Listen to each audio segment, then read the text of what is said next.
आप सभी का यूजीसी क्लासेस में स्वागत है। आज हम इस क्लास में बीए प्रोग्राम एंड बीकॉम के जो स्टूडेंट्स हैं जिनके पास सैक पेपर में ई टूरिज़्म है, ठीक है, तो ई टूरिज़्म के आज हम सेकंड यूनिट को पढ़ने वाले हैं। फर्स्ट यूनिट को हम पढ़ चुके हैं। अगर आपने फर्स्ट यूनिट नहीं पढ़ा है तो प्लीज़ पहले फर्स्ट यूनिट पढ़िए, फिर उसके बाद आप इस वीडियो को देखिए, सेकंड यूनिट के वीडियो को। ओके, तो आज हम सेकंड यूनिट पढ़ने वाले हैं। सेकंड यूनिट जो कि ए बिज़नेस से रिलेटेड है, जिसे हमने फर्स्ट यूनिट में पढ़ा था कि ई टूरिज़म्स, तो वैसे ही सेकंड यूनिट में ए बिज़नेस से रिलेटेड है, ठीक है। जो सेकंड यूनिट है ये पूरी तरीके से बिज़नेस को दर्शाता है कि किस तरीके से ई बिज़नेस किए जा सकते हैं। तो सेकंड यूनिट में आपको ये कुछ टॉपिक्स पढ़ने हैं, जैसे गंतव्य प्रबंधन संगठनों के लिए ई व्यवसाय, ठीक है।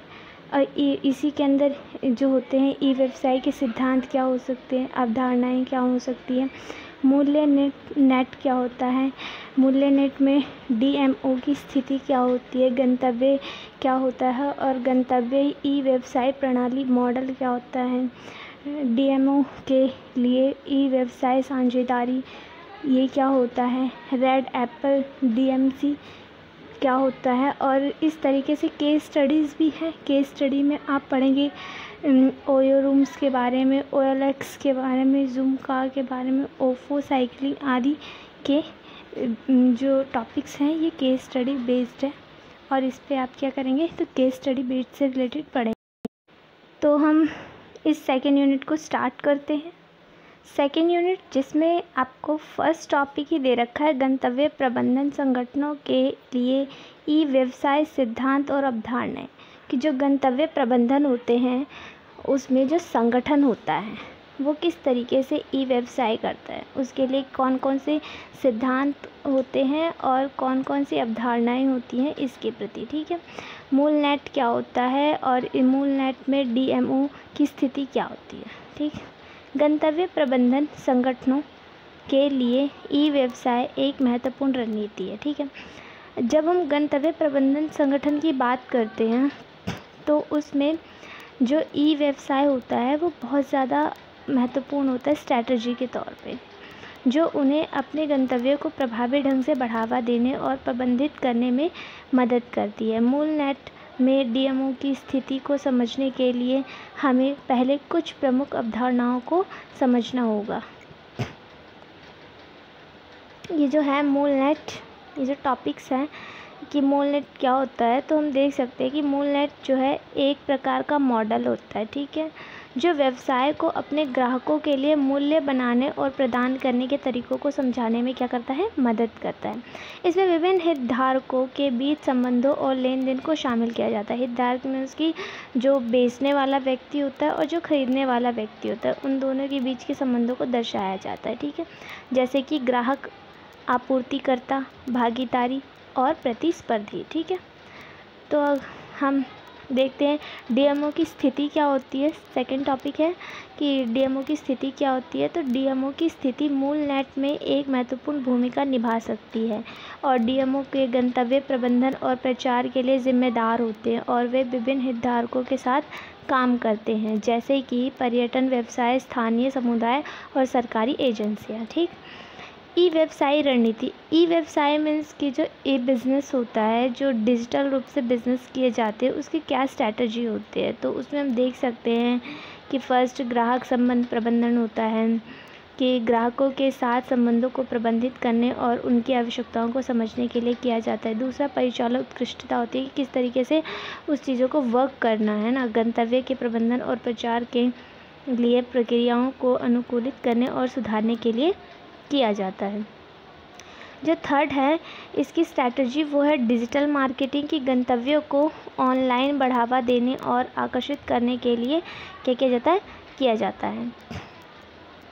गंतव्य ई बिज़नेस सिस्टम मॉडल, जो डेस्टिनेशन होता है, डेस्टिनेशन क्या होता है कि उस जगह तक कैसे पहुंचाया जाए, है ना। तो उसके लिए कौन कौन से मॉडल्स होते हैं जो एक तरीके से वर्क करता है। तो गंतव्य ए बिज़नेस सिस्टम मॉडल एक ऐसा ढांचा होता है जो गंतव्य प्रबंधन संगठनों को अपने ऑनलाइन वेबसाइट को प्रभावी ढंग से प्रबंधित करने और बढ़ावा देने में क्या करता है, मदद करता है। इस मॉडल में विभिन्न घटक शामिल होते हैं, जैसे कि ग्राहक संबंध प्रबंधन होता है, ऑनलाइन बुकिंग और भुगतान होता है, डिजिटल मार्केटिंग होता है और डेटा विश्लेषण होता है। ठीक है, कि जब भी ई बिज़नेस किया जाता है तो उसमें सबसे पहले तो जो बिज़नेस होता है वो अपने ग्राहकों को सबसे ऊपर रखता है। ठीक है, कि ग्राहकों के साथ उसे कैसे संबंध बनाना है कि उसका जो व्यापार है, जो बिज़नेस है, वो क्या करे, बढ़े। और फिर ऑनलाइन बुकिंग और भुगतान में यही देखा जाता है कि ग्राहकों को ऑनलाइन बुकिंग और भुगतान करने की अनुमति देने के लिए किया जाता है, कि उन्हें परमिशन दिया जाता है कि वो ऑनलाइन रूप से भी क्या कर सकते हैं, अपने अनुसार चीज़ों को खरीद सकते हैं। डिजिटल मार्केटिंग में देखें तो गंतव्य को ऑनलाइन बढ़ावा देने और आकर्षित करने के लिए एक मतलब प्रयोग किया जाता है।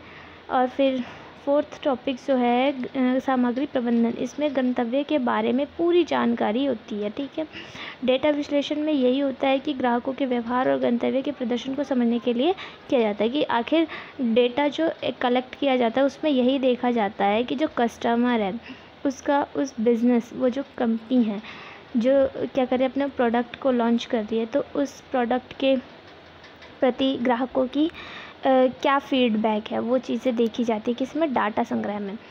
इस मॉडल का उद्देश्य गंतव्य को ऑनलाइन अधिक और आकर्षक और सुलभ बनाना है, जिससे अधिक पर्यटकों को आकर्षित किया जा सके और इनकी आवश्यकताओं को पूरा किया जा सके। ठीक है, अगला टॉपिक देखें तो DMO के लिए ई बिज़नेस साझेदारी।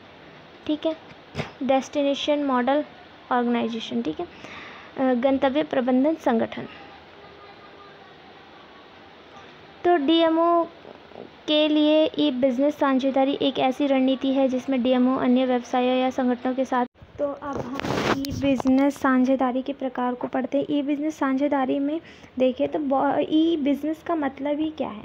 ई बिज़नेस का मतलब ही है कि ऐसा बिज़नेस जो डिजिटल रूप से किया जाता हो, और इसमें हम देखें तो बहुत सारे इसके टाइप्स हो सकते हैं, जैसे इंटरनेट हो गया, ऑनलाइन यात्रा एजेंसी हो गई, या फिर होटल और आवास प्रदान के साथ साझेदारी करते वक्त हो गया, पर्यटन व्यवसाय के साथ साझेदारी, सोशल मीडिया प्रभावों के साथ साझेदारी। इस टाइप से जो है ये इसके प्रकार है। ठीक है, तो ई बिज़नेस के प्रकार की बात करें तो मुख्य रूप से तीन प्रकार है, 3 टाइप्स ऑफ ई बिज़नेस। पहला क्या प्रकार है, तो पहला प्रकार है ऑनलाइन। ठीक है, ऑनलाइन। दूसरा सोशल मीडिया, और तीसरा क्या है, पर्यटन व्यवसाय। ठीक है, पर्यटन व्यवसाय। तो ये 3 टाइप्स ऑफ क्या है, बिज़नेस है ना, बिज़नेस के प्रकार। अब ई बिज़नेस साझेदारी जब हम करते हैं, या जब भी कोई व्यवसाय करने वाला जो व्यक्ति होता है साझेदारी करता है, तो इससे उसे क्या होता है, तो कई प्रकार के उसे लाभ प्राप्त होते हैं, जैसे कि बिज़नेस में वृद्धि होती है, ऑनलाइन बिज़नेस में वृद्धि होती है, और इसमें बढ़ावा मिलता है, बेहतर ब्रांडिंग होती है, यानी कि जो प्रोडक्ट होता है उसको अच्छे तरीके से क्या किया जाता है, प्रचार किया जाता है, वृद्धि हुई, ऑनलाइन बुकिंग की जाती है। अब आते हैं हम केस स्टडी पे। केस स्टडी में आपके सिलेबस में केस स्टडी बहुत दिए गए हैं, जैसे कि इसमें केस स्टडी में देखें तो red apple DMC, OYO rooms, OLX, Zoomcar, ओफोस, साइकिल इट्स। तो ये मैंने कुछ थोड़े एग्जाम्पल देके आपको बताने की कोशिश की है। आपको भी इसी तरीके से लिखना है, पर ब्रॉड करना है इसे। ठीक है, बड़ा करके लिखना है थोड़ा, क्योंकि आप पेपर में इतना तो लिख के नहीं आ सकते हैं ना, इसीलिए आपको इसको समझना होगा कि रेड एप्पल DMC क्या होता है। तो इसमें यूरोप और एशिया जो आधारित होता है, B2B गंतव्य सेवा प्रदान होता है। इसमें मतलब नेशनल लेवल पर जो भी चीज़ें होती है इंटरनेशनल लेवल पर होता है। होटल, स्थानांतर, दार्शनिक यह स्थलों को एक डिजिटल पोर्टल में एकीकृत करना होता है यात्रा भागीदारों के लिए। तो इस टाइप से जो होता है। ओयो रूम्स की बात करें तो ये भी आप इसको पढ़ लीजिएगा, और ओफो साइकिलिंग, इसे भी आप पढ़ लीजिएगा। DMO को ई बिज़नेस के लाभ, ठीक है, जो डेस्टिनेशन मॉडल ऑर्गेनाइजेशन होते हैं, तो इसके लाभ क्या होते हैं। इसके लाभ तो यही होता है कि गंतव्य दृश्यता में वृद्धि मिलती है, कि हमें जहाँ तक अपने सामान की पहुँच बढ़ानी है वहाँ तक हम सोच पाते हैं बिज़नेस करने वाले। बेहतर संसाधन और प्रबंधन होता है कि हमें जो व्यवसाय करना होता है वो बेहतर से बेहतर संसाधन के रूप में करना होता है। और ये जो होता है ये 2 टाइप से होता है, एक निजी क्षेत्र के लिए और सार्वजनिक क्षेत्रों के साथ मजबूत सहयोग के लिए होता है। पर्यटकों के लिए बेहतर उपयोगकर्ता अनुभव के रूप में होता है। वैश्विक डिजिटल पर्यटन रुझानों के साथ संरेखित किया जाता है। ठीक है, निष्कर्ष की बात करें तो DMO के लिए व्यवसाय एक महत्वपूर्ण रणनीति है जो उन्हें अपने गंतव्यों को प्रभावी ढंग से बढ़ावा देने और प्रबंधित करने में मदद करती है। मूल्य नेट में DMO की स्थिति को समझने से उन्हें अपने ग्राहकों के लिए मूल्य बनाने और प्रदान करने में मदद मिलती है। ई बिजनेस DMO को पारंपरिक पर्यटन प्रमोट से डिजिटल पारिस्थितिक तंत्र में बदल रहा है, जो अंत से अंत आतंक यात्रा का प्रबंधन करते हैं। डिजिटल साझेदारी, प्लेटफॉर्म निर्माण और स्मार्ट पर्यटन में उनकी भूमिका उन्हें गंतव्य विपणन और प्रबंधन के भविष्य में महत्वपूर्ण बनाती है। ठीक है, तो thank you so much to all students. Please like, share and subscribe.